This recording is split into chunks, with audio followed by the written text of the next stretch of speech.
Bismillahirrahmanirrahim. Elhamdülillahi Rabbil alamin. Vessalatu vesselamu ala Rasulina Muhammed ve ala alihi ve ashabihi ecma'in. Amma ba'd. Assalamu alaikum. Hürmetli cemaat, ardaqta ағайын туыс бауырлар. Оразаларыңыз қабыл болсын. Алла тағала қияметте сауабын нәсіп етсін. Пайғамбарымыз Мұхаммед саллаллаху алейхи ва саллям өзінің хадис шарифінде ораза тұтқан адамның екі қуанышы бар дейді. Бірінші қуанышы Алланың әмірін орындап, ораза тұтып, таң атқаннан күн батқанша ішіп жеуден тыйылып, нәпсі қалауларынан тыйылып, кешке Алланың нығметтеріне қол жеткізген сәт, ауыз ашқан сәті бірінші қуаныш дейді. Екінші қуанышы қияметте Алла разылығы үшін ораза тұтқан құлдары Алла тағаланың рахыммен жұмақтың әр-райян деген қақпасынан кіру қуанышына кенеледі дейді иншалла. Алла тағала ниеттеріңізді қабыл етсін, қуаныштарыңызды баянды етсін. Иншалла қияметте әр-райян қақпасынан кіруді баршамызға нәсіп етсін. Құрметті жамағат, сіздермен бүгін тілдің адам баласына пайдасы мен зияны жайында айтатын боламыз. Расында Алла тағала адамзатты сондай көркем бейнеде жаратқан. Алла тағала бізге сондай сөйлей алатын, ойлай алатын қабілет берген. Құранда аятта айтады: "Аузу биллахи минаш шайтанир ражим. Алам наджаллаху айнайн ва лисана ва шафатайн." Садақаллахул азим. Біз адам баласына екі көз бермедік пе? Және оған тіл бермедік пе? Және оны тілді жауып тұратын екі ерін бермедік пе дейді. Қараңыздар, Алла тағала әр нәрсені хикметпен жаратқан, даналықпен жаратқан.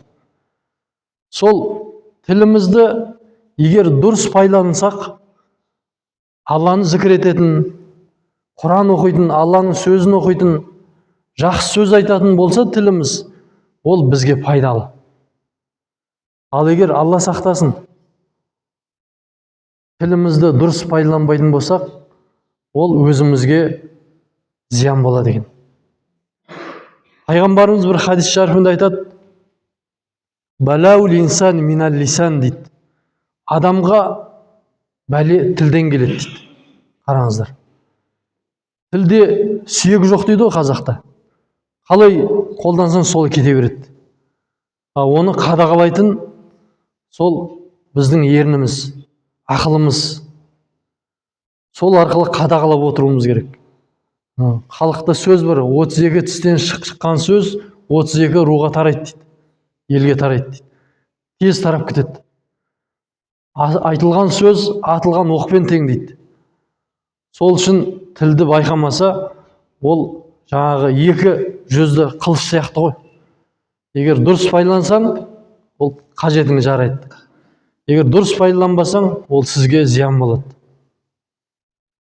Сондықтан Пайғамбарымыз саллаллаху алейхи ва саллям өзінің тағы бір хадисінде: "Ман амана биллахи вал яумил ахири фальяқул хайран ау лиясмут" дейді. Кім ақыретке сенсе, яғни ақыреттің болатындығына сенсе, ақыретте Алланың алдына барып, сол айтқан сөздеріне есеп беретініне сенсе, және Аллаға сенсе, Алладан қорықса, Құдайдан, онда жақсы сөз айтсын, немесе үндемесін дейді. Көрдіңіздер ме? Жақсы сөз айтсын, немесе үндемесін дейді. Міне, бұл өте маңызды.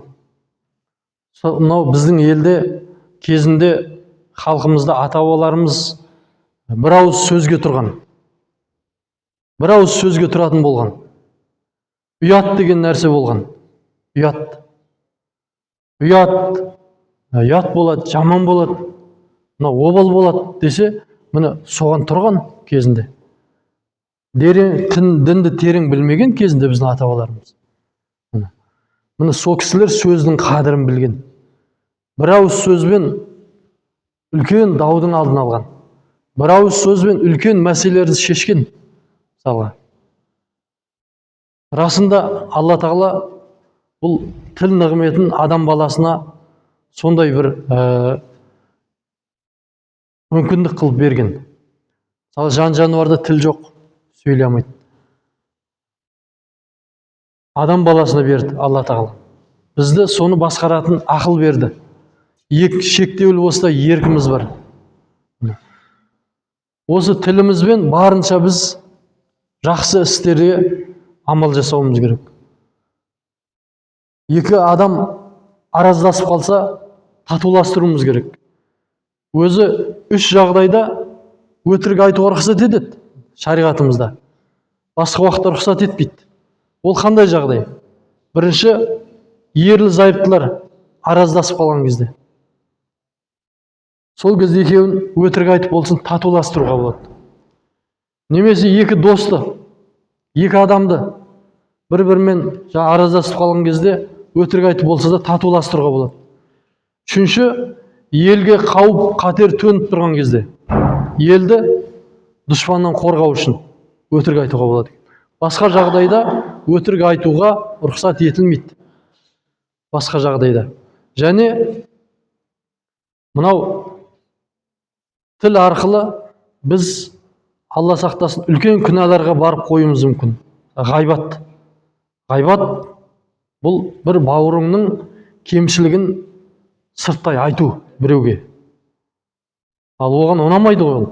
Ол ренжіп қалуы мүмкін естісе. Мұны сол ғайбат. Ол бауырыңның бойында болса да ол ғайбат болады. Оның сыртынан айту. Ал егер ол бауырыңыздың бойында болмаса, ол жала дейді. Жала ғайбаттан ауыр. Нақақтан нақақ жала жабу. Тіл арқылы көрдіңіз бе, қандай күнәлар жасады? Өсек, өтірік, ғайбат айту. Осының бәрі күнә. Ғайбат айту Құранда айтылған. Аузу биллахи минаш шайтанир раджим. Алла тағала айтады: "Вала яхтаб ба'дукум ба'дан, аюхиббу ахадукум айякула лахма ахихи майтан" дейді. Факарихтумуху дейді Алла тағала. Бір бауырыңыздың сыртынан ғайбаттамаңыздар дейді. Сіздер өлген бауырларыңыздың етін жеуді қалайсыздар ма дейді. Әлбетте қаламайсыздар, оны жек көресіздер дейді, жиіркенесіздер дейді. Ол сондай жиіркенішті нәрсе дейді. Ол үлкен күнә дейді. Сондықтан ғайбат айтудан сақтаныңыздар дейді. Міне қазір ораза тұтып жатырмыз, Алла разылығы үшін. Алла қабыл етсін. Қабыл болған оразалардан болды нәсіп етсін Алла тағала. Міне әсіресе осы ораза кезімізде осы өсек, өтірік, ғайбат дегеннен аса сақ болуымыз керек жамағат. Егер өсек, өтірік, ғайбат айтатын болсақ, біздің оразамыздың сауабы жойылып кетеді. Алла сақтасын. Сондықтан барынша тілге ие болуымыз керек. Бір хадисте, құдси хадисте айтады Алла тағала, пайғамбарымыз жеткізген хадисте. Құлдарым дейді, егер өздерін, тілін, жаңағы ағзаларын күнә істерден қорғамаса дейді, сақтамаса, олардың аш жүргеннен, су ішпей, тамақ жемей, аш жүргеннен пайда жоқ дейді. Олардың ниеті маңызды дейді. Жүрегінде шынайы ниет болу керек. Және барынша күнә істен сақтану керек. Сол кезде мен оған еселеп сауап берем дейді. Алла тағала тұтып жатқан оразаларымызды қабыл етсін, барша құлшылықтарымызды қабыл етсін жамағат. Алла тағала берген нығметтерін дұрыс жолмен пайдалануды нәсіп етсін Алла тағала. Зейін қойып тыңдағандарыңызға рахмет. Ва ахиру дa'wana анил хамдулиллахи rabbil alamin bi rahmatika ya arhamar rahimin.